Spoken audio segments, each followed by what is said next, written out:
সংসার ত্যাগী নই, আমরা হচ্ছে গৃহ ত্যাগী। সংসার ত্যাগ কি? যেমন বুদ্ধ যখন সিদ্ধার্থ যখন 29 বছর বয়সে তিনি যখন রাজপ্রাসাদের গোপন পত্তনে চলে এসেছেন, আপনারা ত্রিপিটকের কোথায় দেখেছেন তিনি সংসার ত্যাগ করেছেন? কথাটা লেখা না। ওখানে লেখা আছে কি তিনি গৃহ ত্যাগ করেছেন, অবিনিষ্ক্রমণ করেছেন। সেজন্য সংসার হচ্ছে কি এই ভবচক্রের মধ্যে ঘোরা, সেটা সংসার জন্ম। যেমন অবিদ্যা হইতে সংস্কার, সংস্কার হইতে বিজ্ঞান, বিজ্ঞান হইতে নামরূপ, নামরূপ হইতে সনাতন, সনাতন হচ্ছে বেদনা, বেদনা হইতে তৃষ্ণা, তৃষ্ণা থেকে উপাদান, স্পর্শ উপাদান, উপাদান হইতে ভব, ভব হইতে জন্ম, জরা, ব্যাধি, মৃত্যু। আবার এই যে ভবচক্র ঘুরছি, এটাকে বলা হয় সংসার চক্র।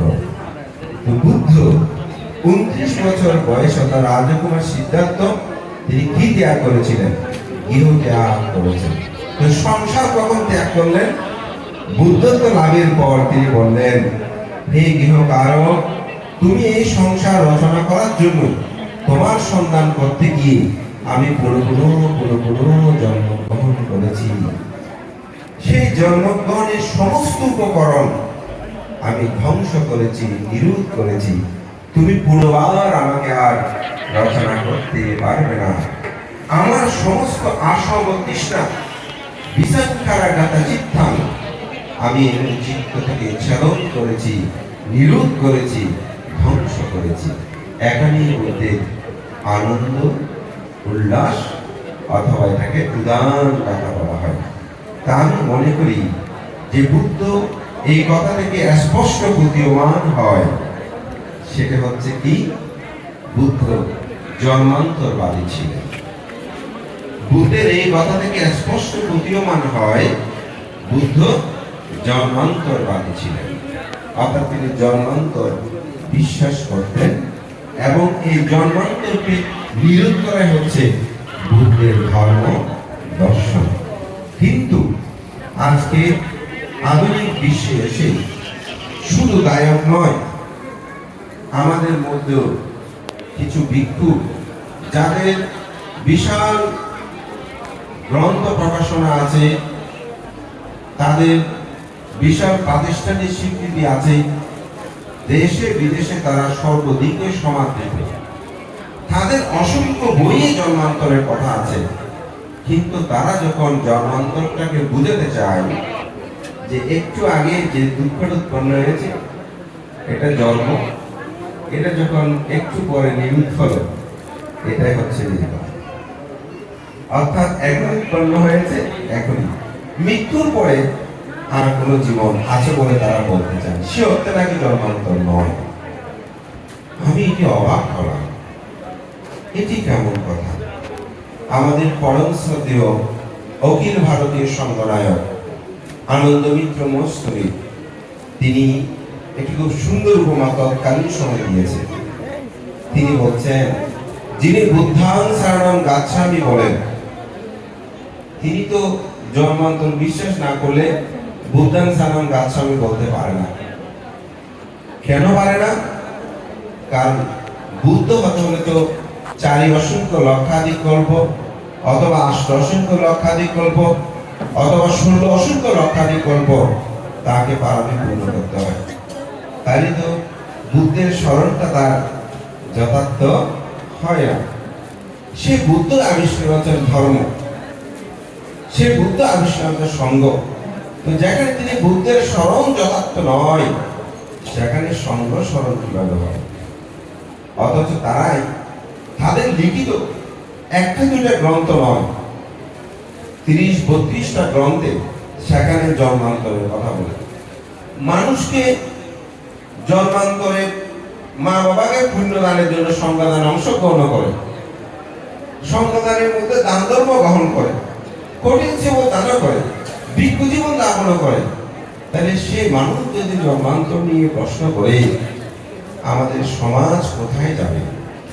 আমরা যারা নবীন ভিক্ষু সংঘ, আমরা কোথায় যাব? এটি আমাকে আজ কয়েকদিন থেকে খুব মস্তিষ্কে আমাকে বারবার তাড়িত করছে। তিনি বই লিখেছেন, অসংখ্য বই। আমার সাথে একবার কথা হয়েছে, আমাকে বলছে আমি কপি পেস্ট করেছি। আমি বললাম, আপনি যেটা অসত্য সেটা আপনি কপি পেস্ট করবেন কেন? আপনি যেটা সত্য সেটাই আপনি বলবেন, তাইলে তো দ্বিযুক্তি হলো না। তাই বুদ্ধের ধর্ম দর্শনে যে মানুষ জন্মান্তরকে স্বীকার করবে না, তিনি বুদ্ধকে স্বীকার করেন। যিনি জন্মান্তরকে স্বীকার করে না, তিনি ধর্মকে স্বীকার করেন। যিনি জন্মান্তরকে স্বীকার করে না, তিনি সঙ্গকে স্বীকার করেন। তাহলে আমি ইহু জীবনে পাপ করলাম, মরে যা ইচ্ছে তা, পুলিশে যেন না দেখে, অন্য কেউ যেন না দেখে, আমি যদি ভোগ না করি সেই কর্মের ফল, তাহলে তো আমি মুক্ত হয়ে গেলাম। কারণ আমার মৃত্যুর পরে তার কোনো জীবন নাই, ঠিক না? আমার যদি মৃত্যুর পরে কোনো জীবন না থাকে, তাহলে আমি চুরি করে করে মানুষের না দেখে অনেকগুলো পাপ আমি করতে পারি। সেটার জন্য যদি কোনো শাস্তি না হয়, তাহলে তো আমি বেঁচে গেলাম। বুদ্ধ কি আমাদেরকে সেই শিক্ষা দিয়েছেন? বুদ্ধের কর্মবাদে সেখানেও বুদ্ধ জন্মান্তরে সামান্য মাত্র একটা মাছ মাথায় চেপে ধরেছিল, সেটা ব্যথা তাকে 12টি কর্মবিভাগের মধ্যে এই শিরারোগ তাহার ছিল। তাই কর্মফলগুলো সব মিথ্যা, ত্রিপিটক কি মিথ্যা? ত্রিপিটকের তো বুদ্ধ যে প্রথম উদান গাথা, সেখানেও বুদ্ধ জন্মান্তরের কথা বলেছেন।